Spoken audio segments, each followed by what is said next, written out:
Good afternoon friends. আজ রান্না করতে চলেছি ভোগ পনির।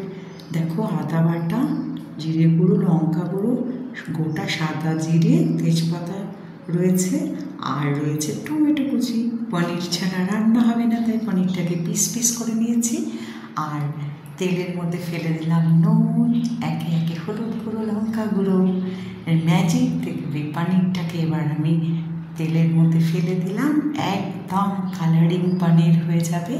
এই পনিরটি ভোগ পনির এই জন্যই নাম দিয়েছি, যেটা আমার গোপালের জন্য রান্না হচ্ছে। তো বন্ধুরা, গোপালের যাই রান্না করি না কেন, সেটাকে আমি ভোগ রান্না বলে থাকি। তো এই পনির রান্না তোমরা নানা জন নানাভাবে করেছো। এইভাবে মশলা তেলে ফেলে দিয়ে পনিরটাকে একটু ভেজে নিতে হবে। কড়া করে ভাজবো না, কারণ গোপালের ভোগ একটু নরম নরম মিষ্টি হয়, তাই জন্য আমি কিন্তু একটু হালকা করে, দেখো, পনিরটাকে ভেজে নিলাম। আমি উঠিয়ে নিচ্ছি প্লেটে। আর দেখতেই পাচ্ছ সমস্তটা ভাজা হয়েছে, কিন্তু একদম কড়া ফ্রাই হয়নি।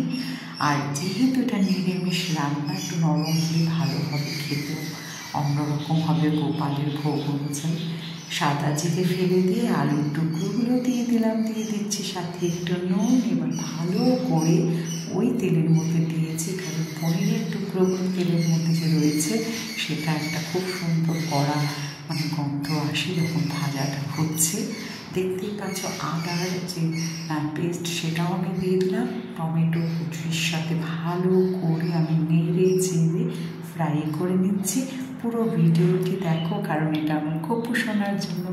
দিয়ে দিচ্ছি অল্প চিনি, কারণ পনিরটা টক টক হয় খেতে, তাই সেটাকে ঢাকার জন্য কিন্তু অল্প চিনি পনির রান্নায় দিতেই হয়। হলুদ গুঁড়ো দিয়ে দিলাম অল্প, আবার ভালো করে হলুদ গুঁড়োটা পুরো ভাজার সাথে মিশিয়ে নিলাম। এখন জিরের গুঁড়ো দিয়ে দিলাম। জিরের গুঁড়ো না দিলে তো রান্নাটা হবে না।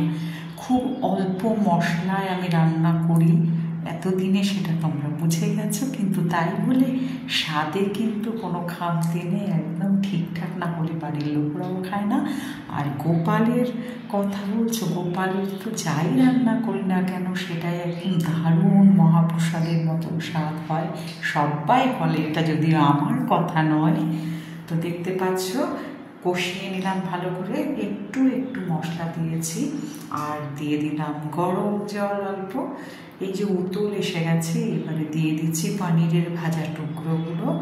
এই দেখো, এমন কিছু মশলাও পড়েনি, কিন্তু মশলা ছাড়াও কীরকম একটা কালার এসছে। দেখো, এটা গোপালের নাম নিয়ে হচ্ছে বলেই হয়তো এত সুন্দর রংটা চলে এসছে বন্ধুরা। তো কেমন লাগলো আমার গোপালের রান্না? দেখো, ঘি আর গরম মশলা রান্না, একদম নিরামিষ রান্নায় কিন্তু দিই আমি আমার সব রান্নাতে। সেটা ছাড়া দুগ্ধ জাতীয় জিনিস গোপালের খুব প্রিয় বলে আমি চেষ্টা করি সেটা সবসময় রান্নায় দিতে, ওকে খাওয়াতে। তো কেমন লাগলো অবশ্যই বলো, ভালো লাগলে লাইক কমেন্ট করো। আর এই গোপালের ভোগ যখন গোপালকে দেওয়া হয়ে যাবে, সকলের কিন্তু গোপালের প্রসাদ পাওয়ার জন্য আমি সকলকে ডেকে নেব, তোমরা চলে আসবে, আর গপু সোনাও হ্যাপি হয়ে যাবে। তো আজকের এই গপু সোনার ভোগ পনিরের যে রেসিপিটি ছিল, এটাই কিন্তু রান্না হয়েছে, গপুও খেয়েছে। আর দেখতেই পাচ্ছ এই ফটোগুলো কিন্তু পাঠিয়ে দিলাম। কী লাগছে না লাগছে পুরোটা এর মধ্যে থাকে, তাই জন্য আমি রোজ 3 ভিডিও শেষে কিন্তু এই ফটোগুলো তোমাদেরকে পাঠিয়ে দিই। তো সববার যদি ভালো লাগে তাহলে কিন্তু জানিয়ে দিও আমাকে, কারণ আমার গপু সোনাকে মাঝে মাঝে একঘেয়ে রান্নার থেকে একটু অন্যরকম রান্নাও দিতে হয়। ও বাড়ির সব থেকে ছোট্ট সদস্য, আর ওর ভোগ ভালো হলে বাড়ির ছোটরাও খুব খুশি হয়। ভালো থেকো বন্ধুরা, টাটা।